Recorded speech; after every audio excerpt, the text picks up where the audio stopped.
Hey everybody, I'm Mr. X, and today we're going to look at what the hell is wrong with this Venom statue.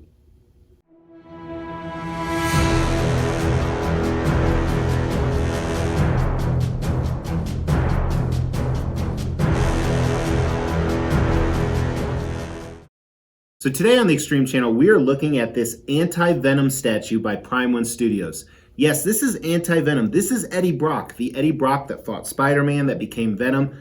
Obviously a little bit different storyline because he looks totally different. And we're going to dive into that today.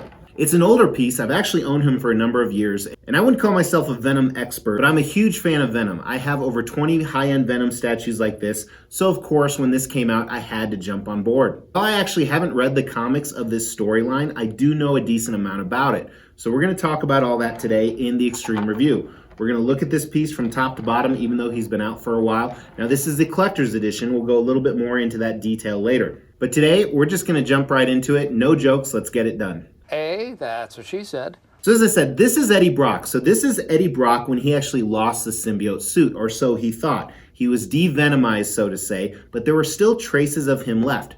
Then he actually came down with cancer. Well, he went to this research institute, and some guy with magical powers actually cured him of his cancer. And by curing him of his cancer, some of that power transferred into the symbiote suit that was still on Eddie Brock, and thus Anti-Venom was born. Now, one really interesting thing about this is it wasn't a joint consciousness like we are Venom. So there weren't two different people. Eddie completely controlled this. It really didn't have its own mind or creation. It had a lot of those same similar powers. And as you can see, he still looks incredibly badass. Now, it's interesting that Prime 1 Studios decided to do this piece. It's actually a companion piece to this Venom right here that I actually own, and I don't think I've ever reviewed as well. This is their normal 1/4 scale Venom. And even though I don't have them displayed right next to each other, they do look awesome next to each other.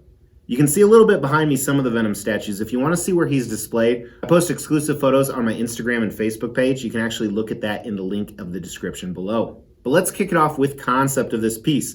Now, the concept of this piece would work if it was a normal Venom as well, which is one of the interesting things. So they have a museum sub-base right down here at the bottom. When we say sub-base, it means it's not part of the rest of the base. This is almost like a museum style. You almost have a Spiderman feel with some of the webs on it. And on top, he has destroyed some type of building. There's rocky debris, there are bricks, boards that are broken, wires, pipes, and you don't know what exactly this storyline is, but it does show the power of Venom, which is pretty cool. And this is actually very similar to their non-anti-Venom piece, their regular Venom piece. However, that has a lot more spiders and spider webs along it. To my knowledge, this character wasn't associated with spider webs. However, you can see his tendrils are everywhere. So the symbiote suit, the costume, can actually morph. And you see that evident here, and I think it looks awesome.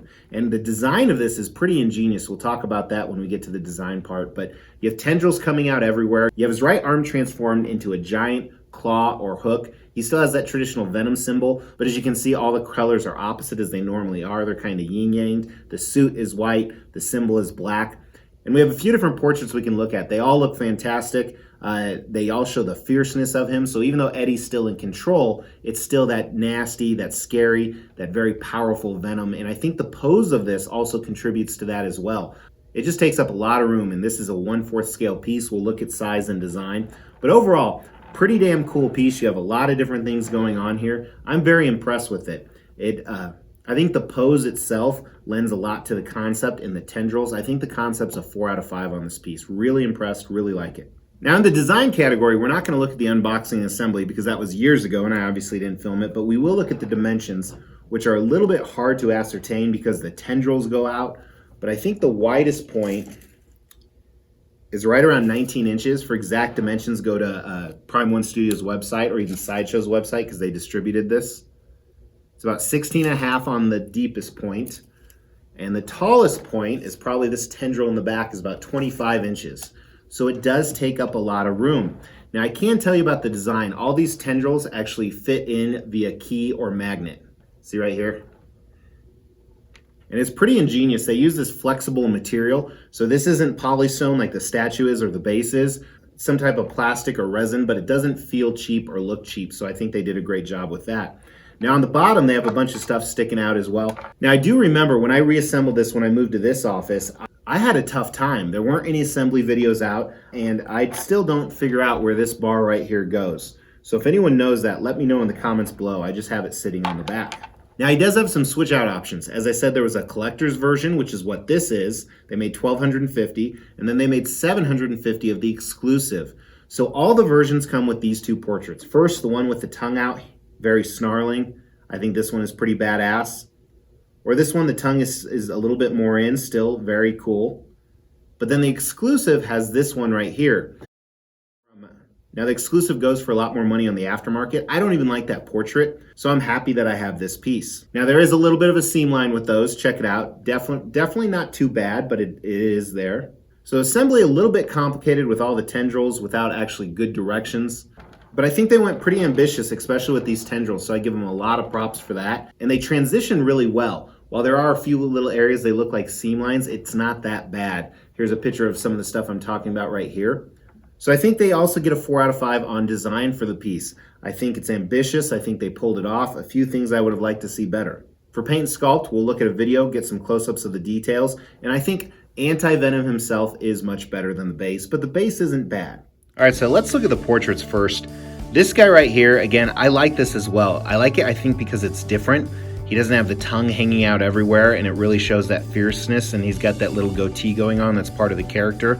But I like the shininess on the black. You're going to see that in other places, and the striations throughout the white. Let's move down to the base, and we'll come back to that other portrait. So here's that museum-style base. I like it. I'm not normally a fan of these, but I don't think it takes away too much from the statue. It's not black, which I think would have contrasted too much. I like the spiderweb design around the outside. The base itself, I'm not happy with the rocks down at the bottom. They don't, it's almost too large of indentions in the sculpt of the concrete. Maybe that's what I'm not liking, or not enough variation in the paint. The bricks look a lot better, I think.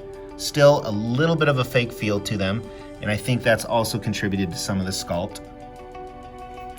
However, the other parts of the building that look like they've been destroyed look a lot better, I think, in my opinion. And so I think this is all sculpt related. They used a few different variations of course, the gray, what you would do on this type of base. And then here you have the electrical wires flowing everywhere. Look pretty cool. Again, shows he destroyed some type of building. And you can't see it very well, but there's some wood right in the back, and that looks fantastic. I like the color and the sculpt of it. And let's look at some of his tendrils here. So one thing you're going to see throughout him is kind of this dirty white, and I like that because otherwise he'd be too clean for Venom, not scary. So you see that black and gray mixed in with the white, and these tendrils look fantastic. Looks almost like there's life and motion to them. Very impressive. And even on his suit, so it almost looks like the suit is ripping open with the detailed design in there, which I think is very cool. So great job on the sculpt of that. Almost looks like anatomy class, muscles. And again, you have that same white paint with the gray and black mixed into it. So here are the different black parts of the statue. It has this shiny gloss on it, which I think works well. It just contrasts really nice. I'm not sure if I'm a fan of these armbands. And if I remember correctly, the arms were separate pieces. I may be wrong, but maybe that was to get rid of some seam lines. But the Spidey symbol looks cool on the back here. And it's a lot of the same throughout his body, but like I said, it almost looks like he's wearing this muscle suit that's being torn open. You see the striations, the linear pattern in it, pretty cool. And then the tendrils, some are spikes, some are floating in the air, floating everywhere. Now they did go a little bit of a mix on his feet between toes and boots. This is always, when I talk about Venom statues, sometimes they make toes, sometimes they make boots. And also his fingernails are part of the symbiote suit. Again, sometimes people make separate fingernails, sometimes it's part of the suit. It's always just a little bit different. Now here's this portrait, also very cool. A lot of what I said about the previous portrait, but they have this awesome tongue with a little bit of a moist resin effect on it. And as you look at these, like I said, these are kind of clearly the ones, in my opinion, to display a lot better than the exclusive, which is rare. Then even how they elongated his fingers and his hands, it looks really good. I think the scale of it just is fantastic, because Venom is a very large character. And the suit can kind of control that size. So really well done. I like the statue itself, like I said, a lot more than the base, but I'm impressed. So this is one of those categories where if I was grading the statue itself different from the base, they would have different scores, but we're going to kind of combine them together here. I like a lot of the detail that went into the sculpt. Really impressive, especially on the suit. It's crazy to see how it's kind of ripping through him, and I think it gives a little bit different look to Venom, but still has some of those takebacks to the original Venom. And like I said, I would have liked to see a little bit better with the rocks on the bottom, but I still think the sculpt's a 4 out of 5. You know, paint follows a lot of those same lines. I can't really find a lot of issues with the paint or things that I would have done differently. I like the fact that that it does have that dirty effect. The paint on the base is nice as well. Very clean too, everywhere you look. So I think the paint's also a 4 out of 5. So to catch up, that means so far we've had faux foes. Now we're not going to talk about value because this sells on the second hand. However, if this was brand new, the value would be excellent.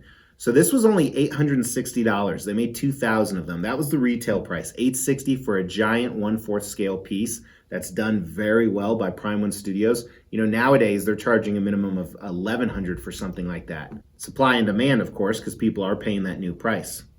But overall, does this have the X factor? Is this a 5 out of 5 statue? You know, I don't think it is.